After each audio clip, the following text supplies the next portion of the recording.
So we had drama in Ashes of Creation again. I think the last time we had drama was last August with the Lucky Ghost situation. So here we go again. A game doesn't exist and we have drama for it. Just to give you a brief glimpse of the drama, because I think a lot of my viewers are not actually in the Ashes of Creation community, because I got a lot of viewers from Throne and Liberty and Riot MMO and other places. There's two of the bigger content creators. Probably a lot of you have heard of Narc. He's been reacted to by Asmongold many times. He makes funny content on Ashes of Creation. He pumps out a lot of videos. John's been around for a long time, even longer than Narc, and does more informational style videos, but really hasn't been active on YouTube. It's been more Twitch in the last few years. And Jalon is a very, very abrasive personality, incredibly abrasive, and there's been a bit of an underlying feud between Narc and Jalon that's been brewing for a few years, and it finally boiled over with Narc starting to stream recently and actually reacted to a Jalon video, and Jalon copy-striked that video, and the majority of people, including myself, think that Jalon is in the wrong for doing that. And I think even Jalon has started to realize that by pulling the copyright strike, and some of his recent comments kind of allude to him being aware that he made a mistake. And I've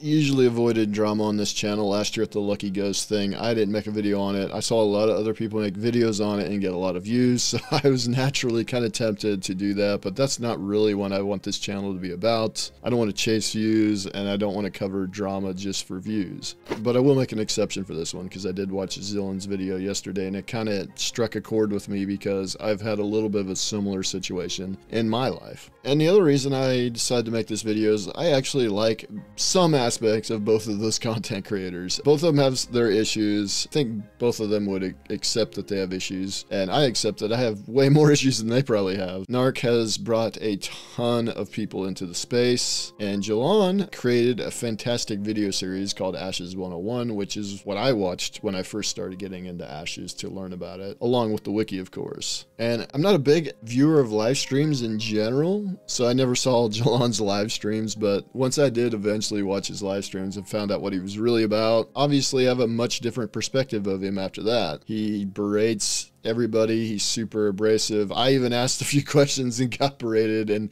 more than one time I did. And I knew, like, sometimes I knew I was going to get berated, and it's just like I can handle it because I've been around people like that, which I'm going to get into. But that is his stream. It's just him yelling into a camera for hours on end, and I would imagine his retention rate on new viewers has to be catastrophically low, because I think the vast majority of humans are going to watch that and they're going to get turned off instantly. I actually kind of find that a little bit unfortunate, because I think Jalon is actually very smart. He's very well educated, which is a rare combination. Sometimes you'll find smart people, sometimes you find educated people, and there's a difference between the two, but you rarely find it in one package, and he does have that. But the extreme levels of cockiness and arrogance, abrasiveness, and refusal to ever admit mistakes, that's just a turnoff for so many, including myself. And for him, it's something I think he really has to address. And to be fair, we all have character flaws. I have plenty of character flaws, but that particular character flaw, especially the extreme levels of it, is just a tough sell for so many people. So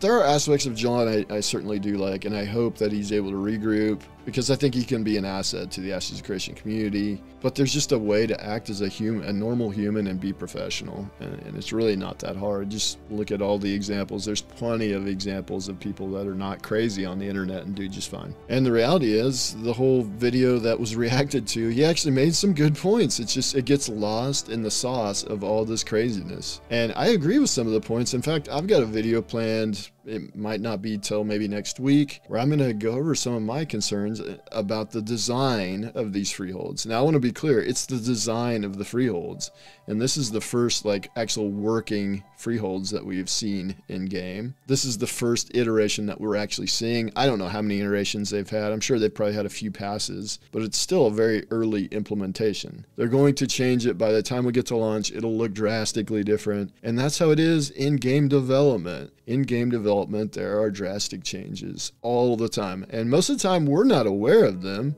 because most games do not have open development. And I've heard people say Ashes does not have open development, they don't tell us everything. True, however, it's much more open than most games. Find an MMO, find me an in-development MMO that has a more open development policy than Ashes of Creation. If you want fully transparent, They would literally have to like record the programmers as they're typing in each keystroke. That would be fully transparent apparently for some people, and it's like, why do you need that level of transparency? This is about as transparent as you'll probably ever get for an in-development MMO. And as such, you're going to see things very early. You're going to see designs that haven't been tested yet, and that will break after we test them, and that will be changed. And so the hyperbole in acting like this design is going to ruin the game and that Ashes is completely different from what it was once said to be. One, there is no MMO ever developed where things didn't drastically change from early on to the end. World of Warcraft in 2003 had player housing. It still doesn't have player housing in the current version. So they took it out before launch and it's never even made it back in. And there's a lot of examples like that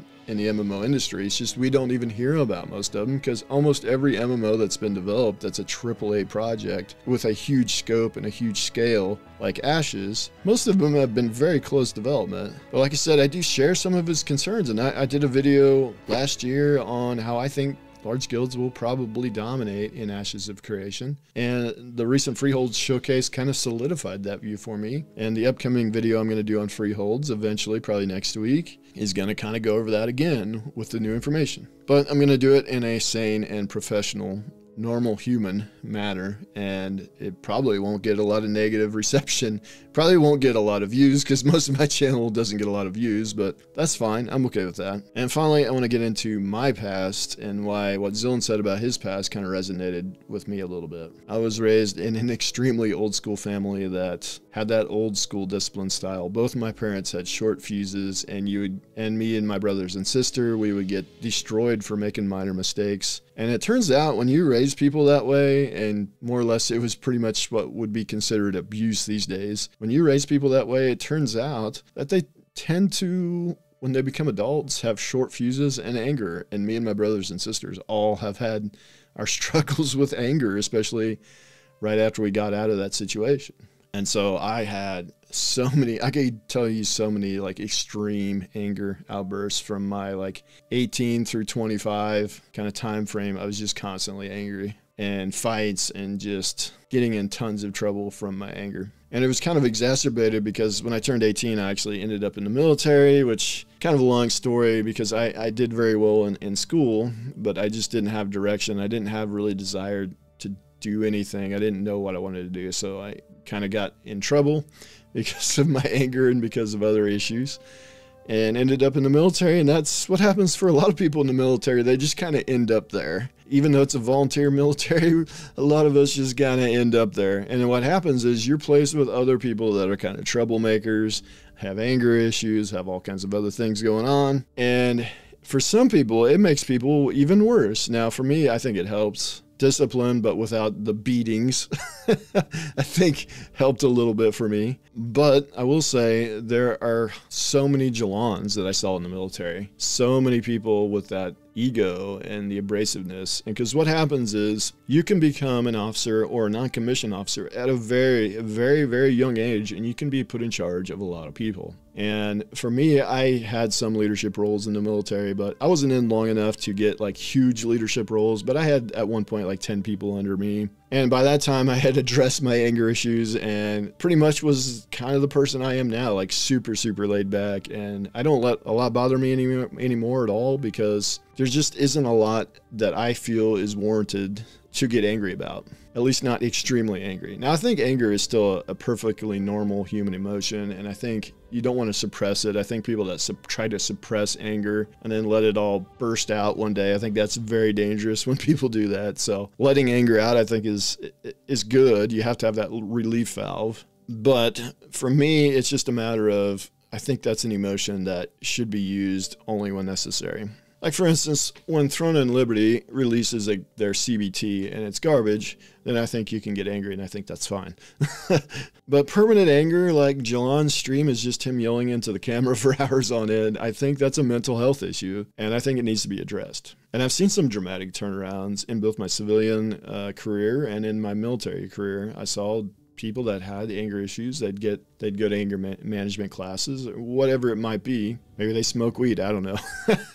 But their anger issues just go away. and the rest of their personalities are allowed to show through, and the good parts and the good traits are allowed to show. And I think that's a good thing. And I think Jalon has that opportunity, and I hope he takes it. That's all I have for this one. Like I said, I have a lot more Ashes videos I'm going to do this month. I think with this drama and with how good the Freeholds live stream was as a whole, I think, you know, hype is going to continue to kind of come back for Ashes. So now for me is the time to really kind of pump out some Ashes videos, and I have a lot lined up. So with that, guys, I'll see you in the next one.